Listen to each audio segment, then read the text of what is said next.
Welcome to the Back in Shape podcast, and today's episode is going to be all about the neutral spine position, what it is, and particularly if you've got lower back pain, what should we be shooting for, and how does this all become relevant to us, and how do we so often overlook this? It is going to be a little bit more of a visual episode, guys. I've got the spine here, so those of you that are listening to this on audio only, it might be a good opportunity to check it out on Spotify or on the YouTube channel. Just because some of these demonstrations, it just helps to see something alongside the words that I'm speaking. So I do apologize if it is audio only for you. Now, with that out of the way, I'm going to go through a few things. I got some notes on the board again to make sure that we're covering all of the key areas. And with this one, there may well be some good questions that come out of it for you as you're watching this. So use the comment section, whether it's on our website or whether you are watching this on one of the other platforms, use the comment sections where they are relevant or where they are there. And, we read all of those comments and questions and get back to you guys. So, use it as best you can. So first thing we wanted to get into was really the big issue with lower back pain. And that is flare-ups, regular flare-ups. The amount of times that people will come to the clinic over the years, or that people will visit their practitioner or just talk about it and say, my back just keeps going for random reasons. I get these relapses that happen here, there, and everywhere. I bend down to do this. I lean over to do that. I twist to do this.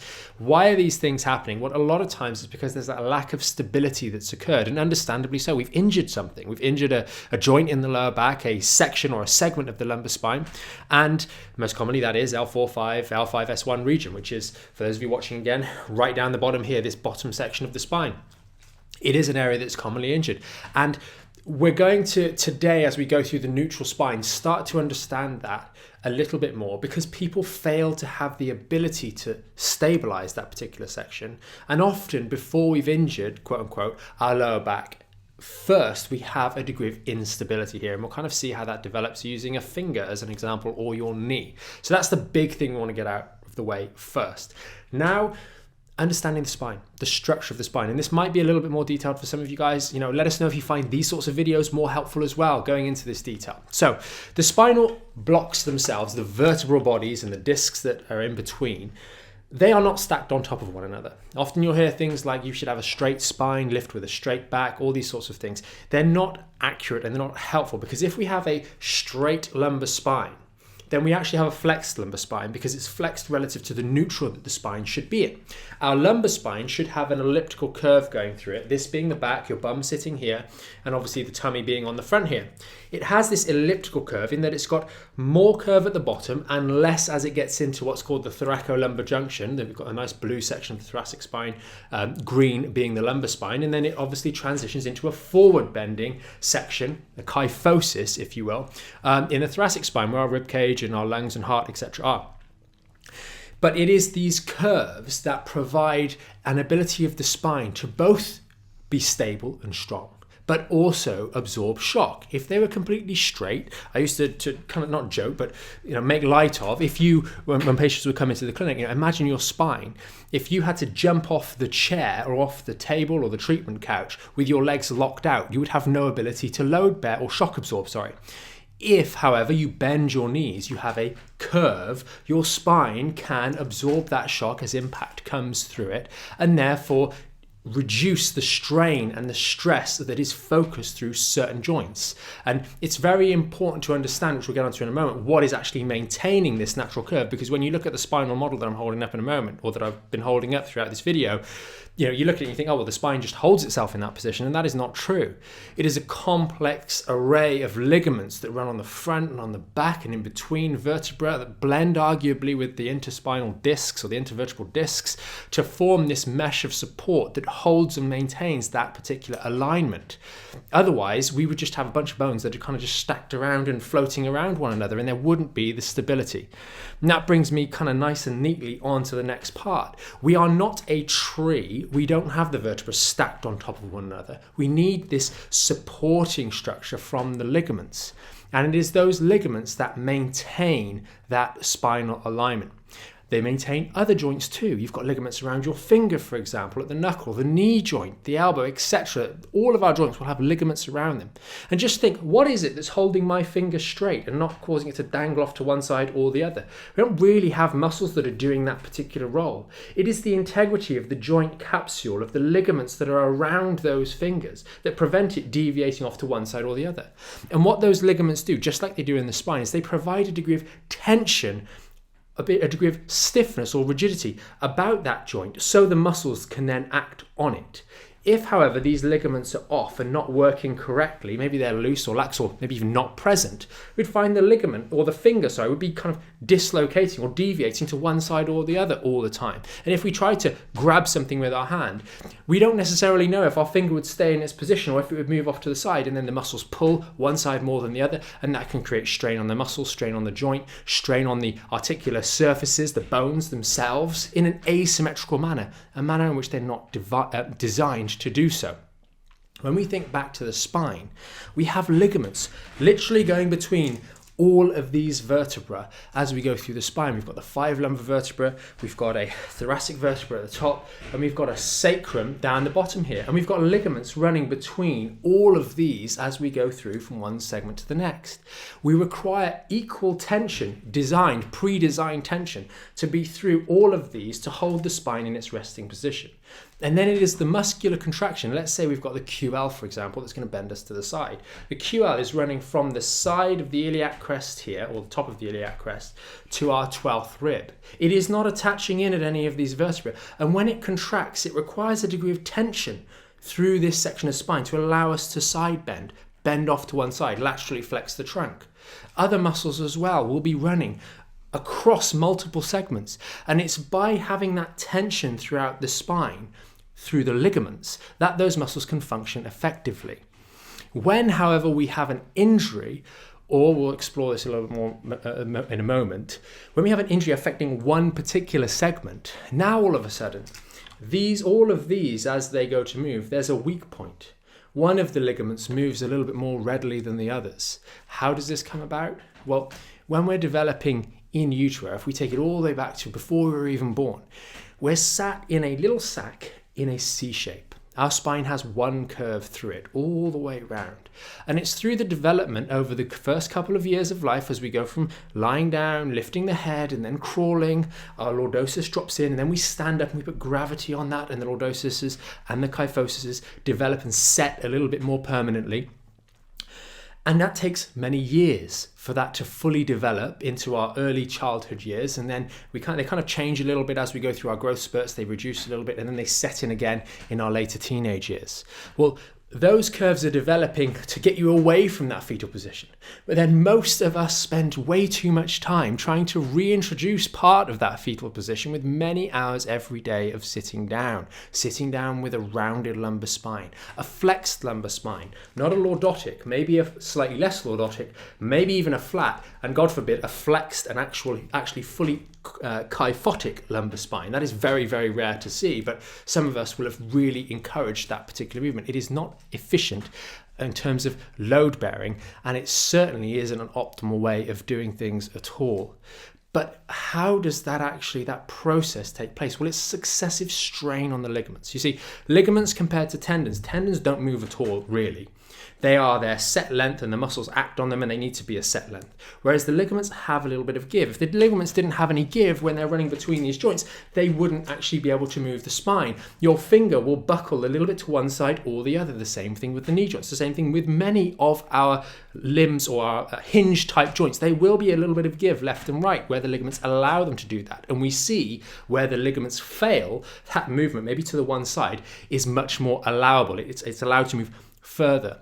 Well, one thing that ligaments do not like is sustained loading. So if we take our finger and we buckle it to the side and we hold that pressure for periods of 10 to 20 minutes or longer, specifically with ligaments, you will start to get a process of creep occurring.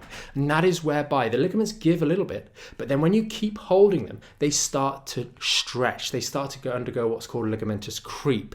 And that, if we focus force at a particular ligament for an extended period of time, starts to cause it to change. And and that is when we are doing some of those activities as we're going through our normal development and doing some of those activities in our later years, such as sitting down for extended periods of time, that we focus stress and strain through specific ligaments. If we take a real example, which is maybe one of the reasons why so many with lower back problems have issues that focus in at the L4-5 and L5-S1, we can see that the spine is nice and neutral here. As we sit down, just by virtue of this particular spine, because it's a model, you'll see some of the joints will move a little bit further. Those may be the ones that have been abused in example a little bit more, so there's a bit more laxity there. But particularly the L4-5 is one of the segments where as we sit on our bum, rather than on our sitting bones, we sit on here instead of here, which is incorrect. We should sit on these. We flex out, we open out that section of the lumbar spine. That creates a stretch focused at this particular area. When we bend down, we create a stretch focused at that particular area. Doing that for long periods of time, hours at a desk every day, over many years, will start to create a degree of laxity in those ligaments, and that's what leaves them vulnerable, especially if we've had an onset of our back pain that was maybe bending over to do something really insignificant, like putting a sock on or picking up a light shopping bag that we've picked up 1,000 times and things significantly heavier. Those little things that cause the back to go at such an insignificant load is often because we've created an area of ligamentous laxity, if we will, of instability in one section or two sections of that lower lumbar spine. And now when any force is exerted through that spine, one area is going to move a little bit faster than the others. I use another example for helping you guys understand this concept. If, for example, we have a seatbelt on and the seatbelt is nice and tight, holding on to us and holding us into the chair, when the car suddenly stops, the whole vehicle kind of gives a little bit and nothing is focused. But if the seatbelt is loose and we've kind of pushed the seatbelt out so it's away from our skin, as the car stops suddenly, we fly forwards. All of a sudden, the ligament goes from loose to quickly tense, and that maybe even creates enough force locally to create a fracture of the rib or damage to the collarbone as the belt is going across us. Whereas the same force, if we'd had the belt on properly, would not create such a focused force at one particular area of our body. And it's the same with the lower back. If we've stretched out, loosened out one particular area, when force, which should go through this whole organism, is focused to, let's say, the L4-5 segment, including the disc and the other ligaments in that region, it can really target that particular segment and create trouble. So now let's think, okay, well, let's move past that. We've got an injury. Why does it keep coming back? Well, if we don't have good understanding of how to stabilize this section of the spine as a whole and provide some external stability through way of our core, and we still have this laxity, because yes, an injury is going to damage those structures. So we've got the method of creep for laxening the ligaments specifically, but also if you injure the ligaments, they're obviously going to be compromised in their actual structure and their ability to function effectively. So you're going to have the same issue occurring. Maybe the two are very, very closely related in the way in which they come about, but that's maybe a topic for a little bit more detail, and any questions, as you guys know, post in the comments. But when we do have that injury, we now have a wobbly segment. And a lot of people neglect this understanding that we want to focus on being able to maintain that neutral spine. Because when we're upright and about and doing things on a daily basis with a lower back injury, maintaining this neutral is the most important thing to do. Avoiding positions of flexion, forward bending, and to the same degree excessive backward bending as well, because we have a degree of, or a loss of a degree of integrity to that column of the lumbar spine. And therefore, when we move suddenly, for example, or if we move slowly in a focused way to flex this section of the lumbar spine that's injured, we're not going to be tightening and restoring integrity. We're only going to help it perpetuate more by stretching back out that area. It really is a real frustration. I know for many members, and I know for many patients that we've seen over the years, and I know specifically for us, that so frequently the very first exercise that you will be given, or one of the very first exercises, is going to be the child's pose. It's going to be knee hugs. That focus, even more forward bending to that particular section, to those particular ligaments, reducing the natural lordosis that should be there in our lumbar spine, and therefore really interfering with the natural healing process, not to mention the fact that it's doing absolutely nothing to help you understand how should your spine be maintained. Now, There's some of you guys that are going to say, yeah, but you can't really control the spine. The spine's still going to move a little bit. And, what's the point in trying? Or the spine is supposed to bend forwards. Yes, of course the spine is supposed to bend forwards. But if you work hard to learn to control it to the degree that it is possible, you are going to do infinitely better than the person that just throws the baby out with the bathwater and says, well, I can't stop my spine from moving perfectly. I can't fixate the joint perfectly when I'm moving, which we can't. So I'm just not going to bother. Well, that's the person that constantly gets relapses, because it's better to provide some stability and learn to provide some stability through specific exercises, strengthening exercises, a bit of an awareness. For example, not doing a pelvic tuck every time you try and engage your core, as many are taught to do. It's better to have the effort and the intention to provide some stability than none at all, because by providing some stability, you will limit the excessive movements that are taking place in here, and therefore you will start to learn the skills necessary to reduce the likelihood and the severity with which you have relapses. And that is really so important. Now, when it comes to making these videos as helpful as possible, we have tons of information on the YouTube channel, on the website, and in the program to help you. But a few final thoughts to go away with at the end of this video. Focusing on just engaging that core set of muscles, the transverse abdominis, the obliques, the lumbar erector spinae muscles, the muscles that provide cylindrical and complete contraction and protection of this particular section here.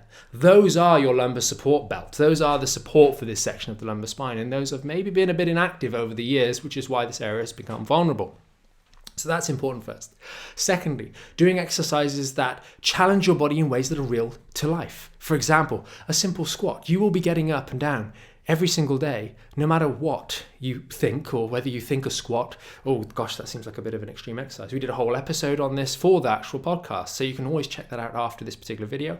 But doing an exercise like that teaches you how to maintain stability through your spine as well as you can through the squat.